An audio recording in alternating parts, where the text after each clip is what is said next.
Hello and welcome to my crib, kuulsad sõnad MTV-st. Tänase video peakangelane on minu garaaž ja kodukontor ning kuna tänase video teema saab olema just nimelt selle ruumi makeover, siis ma arvan, et igati paslik on teha üks tuur ja näidata probleemkohti. See väiksem pool garaažist, mida te praegu näete, on mul siuke kodukontori pool. Siin mul on väike tööriistasein, whiteboard, kuhu ma saan ideid klitseldada, aga probleem on tegelikult hoopis sealpool. Tahes-tahtmata garaažiga juhtub mul alatihti see. Eesmärk on tõmmata siit selle koha pealt, kus ma seisan, garaaži ja kontori poole vahepeale täispikk puidust riiul, mis jätkuks selle akna all kuni selle olemasoleva puidust riiulini ja siit kontori ja garaaži vahelt veel tõmmata kuidagi mingisuguse vaheseina või tagusega selle riiuli kinni, et ära hoida seda saepuru ja igasuguse muu sodi levimist. Enne kui ma sellise projektiga pihta hakkan, meeldib mulle oma idee kõigepealt SketchUpis valmis joonistada. See annab väga hea visuaalse ülevaate, milline asi päriselt välja nägema hakkab ning SketchUpi mudeli pealt on ka materjali koguseid lihtne kokku arvutada. Pealegi on SketchUp tasuta ja väga lihtne kasutada. Riiulite vertikaalseteks jalgadeks otsustasin kasutada 45x45 prussi. See annab konstruktsioonile piisava tugevuse. Ülejäänud osa teen 21x45 höveldatud lauast. See on kõvasti soodsam ja kergem, aga samas piisavalt jäik ja näeb sarnane välja. Riiuliplaatide jaoks otsisin vineerimaailma outletis sobivas mõõdus võimalikult odavat vineeri, mis sedapuhku osutus 9 mm lamineeritud filmvineeriks. Täna saame isegi ehitada kahte sorti riiuleid. Üks on selline hästi klassikaline kuuri või garaaži riiul, kus tagasein toetab vastu maja seina ja see on selles mõttes eriti hea ja lihtne, et tagumise poole pole isegi jalgu vaja. Ma lõikasin omale välja 3 sobiva pikkusega latti ja need latid lähevad mul siia niimoodi seina ja sellest saabki minu riiuli tagumine külg. Kuna mul on riiuli taga Fibo sein, siis ma kasutan neid peitpeaga nagu puidukruvilaadseid, ainult et väga suure keermega spetsiaalse Fibo kruvisid, mis lähevad Fibosse täiesti uskumatult hästi sisse. Väike tipp, et kui teil see kruvi ümbrus jääb kuskile nähtavale kohale või on, ma ei tea, köögis näiteks, siis ma soovitan ette puurida pisikese augu vähemalt läbi krohvi, sest väike oht on, et ta lööb krohvile praod sisse. Ja enne kui latte kinnitama hakata, on tarvis mõelda läbi ka seda, et mis te siin üldse hoida tahate.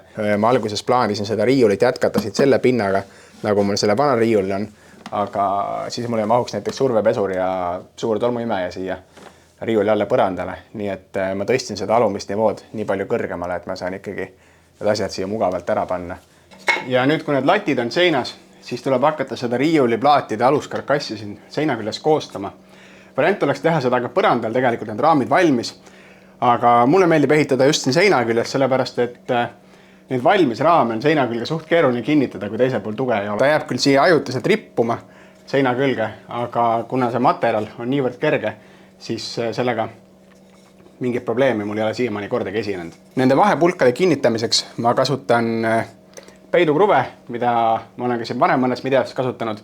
Kelle seda peidukruvide puurimise rakist ei ole, siis väga okei on panna ka pisikesed metallnurgad neid hoidma, sest tegelikult siia mingit koormust lõpuks peale ei tule. Koormust kannavad need 2 äärmis pikka latti ja need vahepulgad on põhimõtteliselt ainult distantsi hoidmiseks, kuni see riiul kokku saab. Projekti kõige keerulisem osa, siia tuleb saada see teise poole riiuli kandur paika ja senikauaks seisma, kuni jalad saab alla.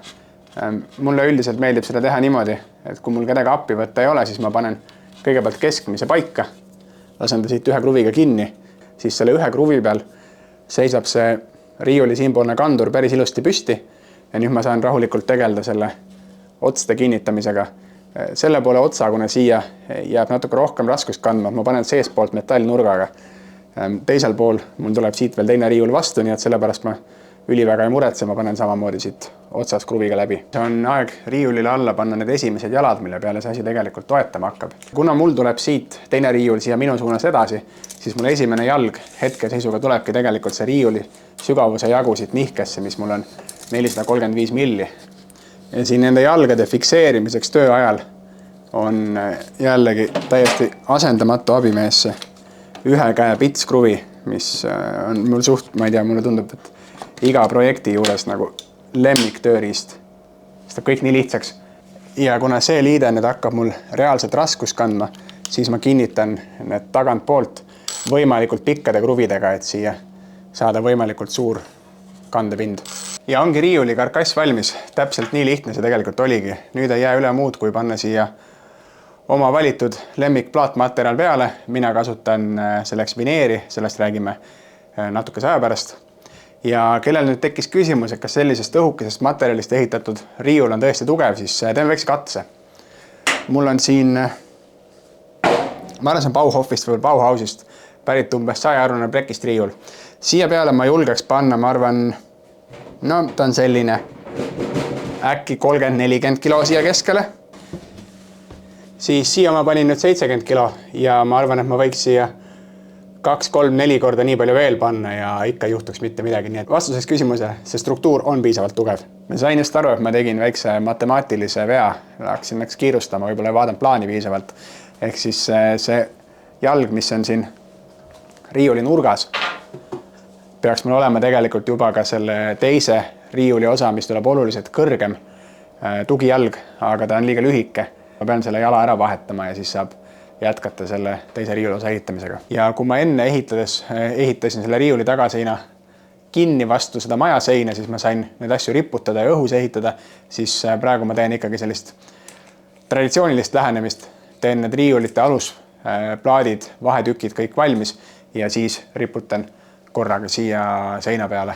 Ma jätsin omale selle raami otsa tühjaks, et mul oleks mugav kinnitada. Panin esimese toe natukene eemale seinast, ma saan siit otse läbi panna ja teise otsa läheb ajutiselt üks lõikajääk pitskruviga kinni. Ta ongi kõige raskem osa selle riiuli ehituse juures nüüd tehtud. Ta on küll esialgu hästi sööke tilla-tölla, aga sellest ei tasu lasta ennast hirmutada. See läheb pärast jäigaks, kui siia vineerid sisse ja külgedele peale tulevad. Selle jaoks, et seda ukse ava teha, ma märkisin omal jälle kõrguse ära, panin siia ajutiselt pitskruvi, teises otsas tegin täpselt sama ja nüüd ma saan selle lati tõsta siia peale ja ühendada need riiuli pooled ilusti oma vahel ära. Ja nüüd, kui see riiuli karkass on täiesti valmis, need tuleb sisse asetada vineerid.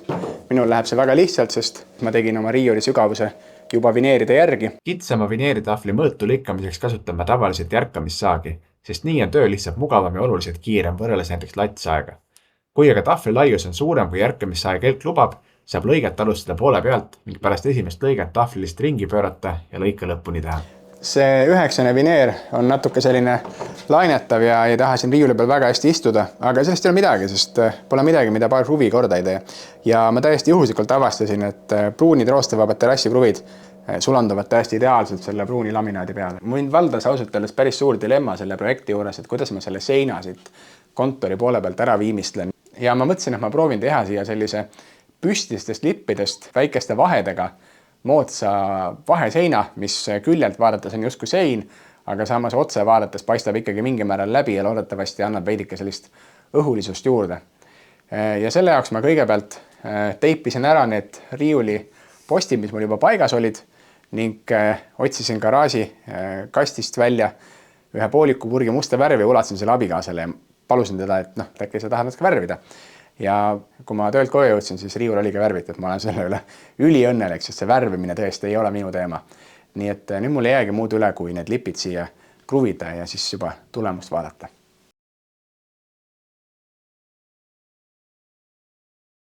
Ja nii ta mul siis lõpuks sai. Ma olen ise jälle hullult rahul, nagu oma projektide juures ma ikka kipun ütlema. Riiulipinda on mega palju. Mul ei olegi midagi siia panna, nagu te näete.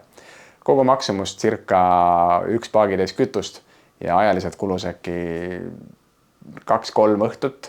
Ja kontori poole pealt näeb see asi siis välja niimoodi. Ülisuur upgrade võrreldes sellega, et mul enne oli kirjutuslaud keset garaaži, siis nüüd mul on ikkagi oma kontoriruum. Ja see sein oli, ma arvan, väga hea otsus.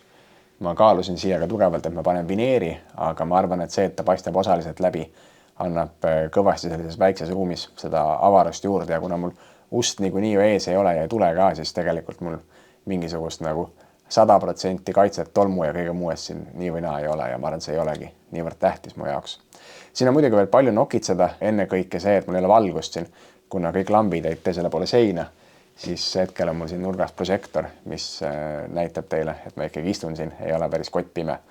Ma tahaks siia teha mingisuguse ägeda LED-riba lahenduse selle uue seina külge, aga sellest räägime juba järgmises videos. Seniks, aga jällegi suur aitäh, et te vaatate, ma loodan teile meeldis.